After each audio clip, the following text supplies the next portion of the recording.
Thank you, Alan. See if I can figure this out. All right, so what you're going to hear this morning from an AMSAT North America perspective I've listed here. The first few items I've listed will be covered by other presenters today. Of course, we'll also be hearing about space operations, satellites that are being made available today. So you'll hear about FunCube, which is not a AMSAT-NA project. I'll go through some organizational changes taking place, some of our concerns. 2014 has, for the first 4 months, has not been real positive for AMSAT. First of all, we lost Gould Smith, who retired from the board and from active participation with AMSAT because of medical issues. Those of you that remember the great work that Gould did, he covered the gamut for us. Tireless worker, covering a variety of things. I've listed some of his accomplishments here. I talked to Gould the other day. He sounds good, but clearly his medical situation precludes him from travel or being actively involved. Then the next item of issue was the loss of our VP of Engineering, Tony Montero, AA2TX, at the end of March. This was a major impact for us. Tony was a special person, and his ability to lead the engineering team, to work with people, his ability to come up with imaginative ways of solving engineering issues was something special. And so losing Tony had a major impact on all of us, losing a person of that stature.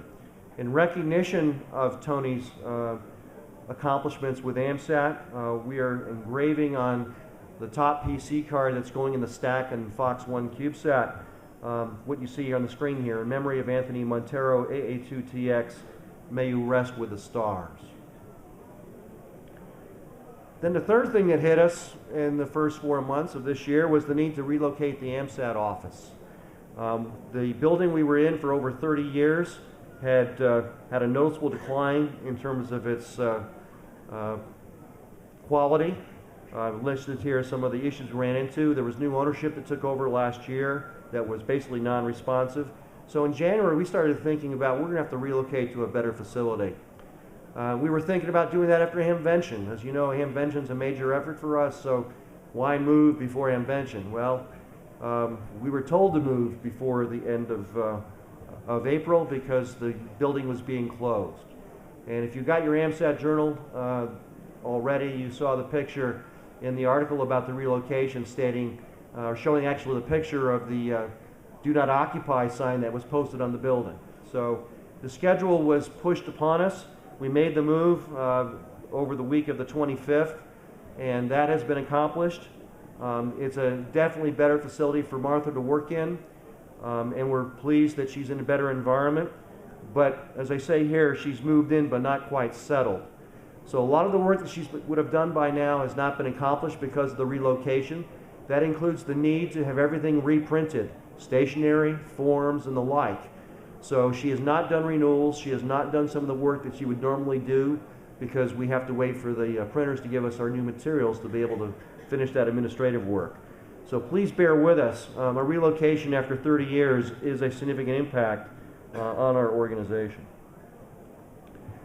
Moving on, I just want to outline our leadership team and how the leadership team now is based upon the loss of both Tony and Gould. What I'm calling the class of 2014 are folks that will be up for election this fall. For the first time that I'm aware of, we've had 2 alternates assume full seats on the board because the primary board members were no longer in position to hold those positions. So Joanne Mainpaw was the first alternate. She took over Gould's position in January. And then Steve Coy was the second alternate, and he's taken over the position that Tony Montero formerly held in April. Now, because of the way the bylaws are structured, the alternate basically, or the fill-in, the alternate will only serve for the remainder of that current year. So in the case of Gould, he was up for re-election in 2014. So Joanne will be up for re-election, if you will, in a clean transition. And the person who occupies that seat will have a full 2-year term. Tony Montero was part of the class of what I'm calling 2015. So his term was to expire in 2016, in 2015. So the alternate that's filling his seat, Steve Coy, is going to be up for re-election in this election cycle. but the person who occupies that seat will only occupy it for 1 year. So then at the end of 2015, that seat will be back in the 2-year cycle as it normally would be. It's a little bit confusing because we've never had to deal with this before. In terms of the senior leadership team, two major changes to note for you. One, of course, is Jerry Buxton, N0JY, is our new VP of Engineering. He was affirmed by the board in April. And then Gould Smith, who was our VP of User Services, that position is currently open. Fortunately, we have a very strong user services team that has been able to act pretty much within their own areas of responsibility, and we haven't had a significant impact in terms of the day-to-day activities. But not having a VP of User Services does have an impact in terms of providing leadership and strategic direction. By the way, all of the board members, with the exception of Joanne, and all of the senior officers are here at Dayton this week. And I encourage you, if you have questions, comments, suggestions, want to step forward and perhaps offer your time and talent for a particular area, please take advantage of the opportunity to meet with these folks directly. We talk about a vision and mission statement for AMSAT. I've shown a number of slides every year. I just want to summarize at this time to say our focus is to keep amateur radio in space. And how we do that has evolved over the years. And so currently, of course, we're working on Fox 1 and the CubeSat projects, and of course Jerry will be talking about that. So in terms of 2014, in terms of challenges and direction, our focus is completing Fox 1. You'll hear more about that from Jerry. Frank Bauer will be talking about the issues involving ARRS. There are some changes taking place within NASA that affect the ARRS program. I'm going to talk about ITAR and some of the other issues that are more of a regulatory nature. And of course, some of the other issues I've listed here, you'll hear from myself or from some others. In terms of the regulatory environment, we've been talking about ITAR for a number of years, and I've summarized here just basically what some of the key concerns that ITAR has had on AMSAT. No need in repeating it. I do want to focus on, though, on the symposium proceedings being our mechanism for putting information about Fox into the public domain. Once we place it in the public domain through publication, then we can publicly talk about it with anybody, whether it's a U.S. or foreign national citizen. So 2012 and 2013 Symposium has a lot of material. If you were not at Symposium and you want to pick up a copy of the 2013 proceedings, we have them at the AMSAT booth. Keep on having to tell people, we think we're ourselves as an amateur radio organization. The United States government considers us a munitions supplier because communication satellites are currently on the munitions list. Some changes are taking place, however, where the law was passed which would give the President the authority to transfer communication satellites from the USML to another list administered by the Department of Commerce.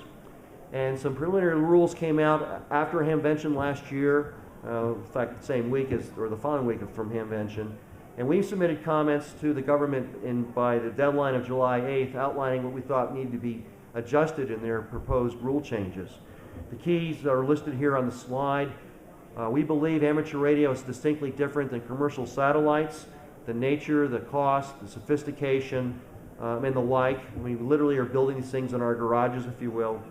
And so there should be recognition of the fact that amateur radio is not that significant in terms of national security, that we should be able to go ahead and move along in terms of dealing with what's called deemed exports. That's a term that was instituted under USML, where if we even talked about a project that was not in the public domain, you were violating the law because you were describing what it was you were doing under a controlled item. So instead of just exporting it, it was just talking about it that became a concern. Unfortunately, the rules that are being promulgated now under the EAR includes the phraseology deemed exports. So it's an issue that continues to concern us. Then this week, as I was packing up to come to Dayton, the Federal Register came out with proposed revisions, what they're calling the interim final rules, from both the State Department and the Commerce Department that were released on the 13th. We have a 45-day comment period to reply. The package is about that thick, and so we'll be going through those very carefully and coming up with a formulation as to how we want to respond. This is a critical period because if we don't get the rules adjusted, then these restrictions we've been suffering under will continue, even though the law was changed. It's how the regulators implement the law that's the key. Then another impact has been experimental versus amateur radio satellite licensing. We talked about this briefly last year. The FCC, in its efforts to be helpful, tried to explain to non-regulators the distinctions between experimental and amateur radio satellite licensing. And one of the changes they also wanted to do was to have the ARRL, which of course is an amateur radio organization, coordinate experimental licensed satellites that were operating in the amateur radio bands. The ARRL grudgingly agreed because they recognized that some coordination was necessary to protect the amateur radio community, but they prefer, of course, for experimental licenses to be licensed outside the amateur radio bands. Then come the 2013 AMSAT Symposium, they formally announced they would no longer coordinate experimental satellites in the 2-meter band. And meanwhile, AMSAT's trying to figure out why are suddenly all these satellites becoming experimentally licensed instead of amateur radio licensed, those that we believe would be appropriate for the amateur radio service. So we went through and tried to recognize the reasons in terms of why we would want them to be amateur radio based, as well as recognize what's going on. So we actually submitted formal comments to the FCC last January as to why we endorsed the concept of university non-commercial satellites being licensed in the amateur radio satellite service. And of course, I've listed here some of the reasons. You can read them. And we went into a meeting with the FCC sort of under the assumption that their concern was more of a pecuniary interest concern rather than anything else. So the bottom line from our perspective was, as long as it's non-commercial, we believe that CubeSats built by universities with scientific payloads for basic research were certainly appropriate to be used under the amateur radio satellite rules. So we met with on the 14th, the League, Dave Sumner, along with Tony Montero and myself, met with the various departments in a conference on the 14th, covering the areas of amateur radio, satellite licensing, experimental licensing. And we talked about, first of all, some background in regards to the fact that placing scientific payloads on amateur satellites is nothing new. It's been going on since the 1990s. And what came out from the FCC was not the pecuniary interest concern, but the fact that they believed that in some cases universities were using amateur radio frequencies as a matter of convenience. In other words, transmitting over their base station only, like over their university, and not using the satellite in conjunction with the amateur radio community in general, such as collecting telemetry from around the world. So they see it as a matter of convenience. So based upon that clarity, we want to put together a white paper that would be distributed to the university CubeSat community to help them understand the distinctions, the pros and cons between experimental licensing and amateur radio satellite licensing. Unfortunately, with Tony's death, this got put on the back burner for a little bit, but it is on our to-do list. We believe it's important that people understand the distinctions between the two different types of licensing. In terms of AMSAT internal activities, I've got listed here the changes that are taking place within our web services, email services, and the like. Some changes, of course, have taken place for the better in terms of pass prediction, for example, now being available on the current website with the ability to be automatically updated as new satellites are placed in service. What I'm told this morning is that the transition hopefully will be seamless in terms of transitioning from the servers that are at UCSD in San Diego to our servers that are up in the Lansing, Michigan area. So hopefully people will not notice much of a transition. If something goes wrong, things crash, and it becomes an issue where we can't resolve it quickly, then we'll put the stuff back on the UCSD site, get the problems resolved, and try again. In terms of AMSAT organizational structure, I want you to take a look at this trend, and that is the AMSAT membership. In December of 2013, we had 3,145 lifetime and currently active members. That is down over 500 members from the previous year. And while we've sort of skittled between 3,500 and 3,700, the dramatic drop in 2013 is cause for concern. And so the question comes to mind, why is the AMSAT membership dropping? And I've listed some potential reasons here, whether it's an aging population, the economy, relative lack of satellites, lagging interest in what we're doing. Maybe it's the impact of social media. Maybe the younger generations are not joiners of organizations. They focus their attentions on what's available through the internet, and they don't necessarily want to join an organization. But it is a concern. The concern now, however, is that if you think about how we have our financial model set up, you know, we have always said that your dues help underwrite the cost of operation of the organization, paying for Martha's salary, paying for the rent for the office, paying for the printing and all the other things that go on to keep the organization going on a year-to-year basis. Your special donations for specific satellite projects are separate, and we use those funds as designated. But with the drop in number of memberships, it's putting us in a position where you can see that it's having a numbers effect in terms of dollars received and trying to compensate for those losses. So losing 500 members, if you assume $44 per member, is $22,000 a year. The what I'm calling net income, actually it's the income from membership dues, selling stuff at the Hamfest, the AMSAT store and the like, is approximately $207,000. But our total cost of operations is around $294,000. So if we were to take that $294 and divide it by 44 to figure out what we need in terms of covering the differential, it's about 1,900 additional members. Now, what are we doing today? We're covering those losses by either using our reserves or when people make donations that are not designated, using those for maintaining the cost of operations. That is not the best way to keep an organization going in the long run. So the growing concern is the membership is critical to sustaining AMSAT. So my question for you this morning is, how many people here are not AMSAT members? So we've got a pretty good number here. So I want to entice you. We want you to join, and we have a Dayton special going on from now until the end of the day. It will not be in effect tomorrow. If you join AMSAT, go to the booth after the forum and join for $44. We will give you the membership packet, including the frequency guide and the like. But we also will give you a free copy of our newest book, Getting Started with Amateur Satellites 2014. It will be mailed to you after Hamvention. And we're doing this in part because we want to encourage people to join, but also recognize that we sold out of these books. So we're going to basically get it reprinted and mail it to those new members who join between now and 5 o'clock. So please consider that. It's our way of trying to encourage new membership here at Hamvention. But the other key thing is for those of you who are AMSAT members. What is the best way to get the good word out about an organization? It's by word of mouth by the members. Because the members know what's going on, they understand what's happening within the organization. So word of mouth is the most effective recruiting tool available. I ask every AMSAT member to help us recruit new members.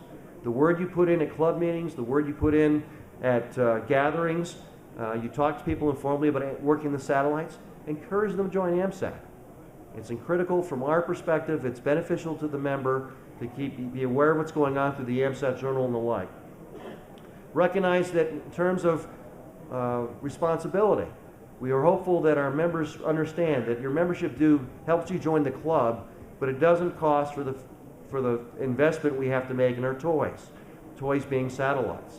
So we have special campaigns to help provide the capital funds to keep projects going.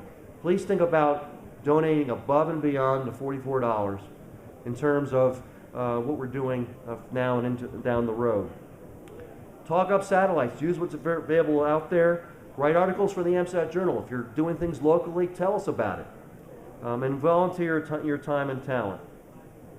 I do want to highlight two upcoming events that may be of interest to you.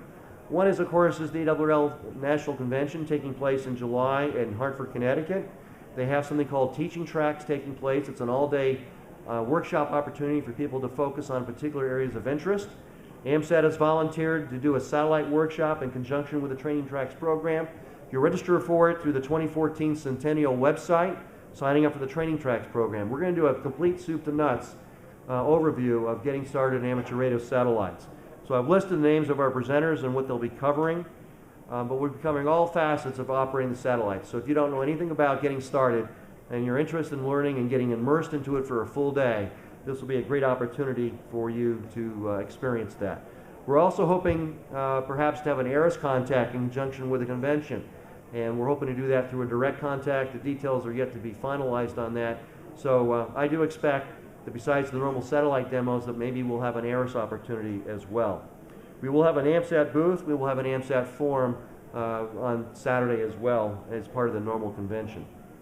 Then I want to remind you something that Alan has already noted, and that's the upcoming 32nd AMSAT Space Symposium. This October, it's Columbus Day weekend. It'll be at the BWI Hotel outside the airport. And we have special rates set up for rooms. And we're looking forward to seeing everybody at BWI. It's going to be the 45th anniversary of AMSAT. We were started in 1969. So think about that, 45 years of AMSAT and amateur radio in space. So help us come celebrate our 45th anniversary. And that's my quick overview. If you have any questions, if we have time at the end, Alan, I guess will let us take questions. Please see me or see any of the board members or the senior officers if you have anything in particular about what's happening within the organization, the strategic direction we're taking, the financial situation that I briefly discussed, and the like. And please remember, as AMSAT members, you can help us make a difference in terms of recruitment. And for those of you that expressed interest by attending us today, with us today, our forum, that are not members, I certainly encourage you to join. And hopefully by getting this book, which is outstanding, will help provide that incentive for you to do that. Thank you for your time.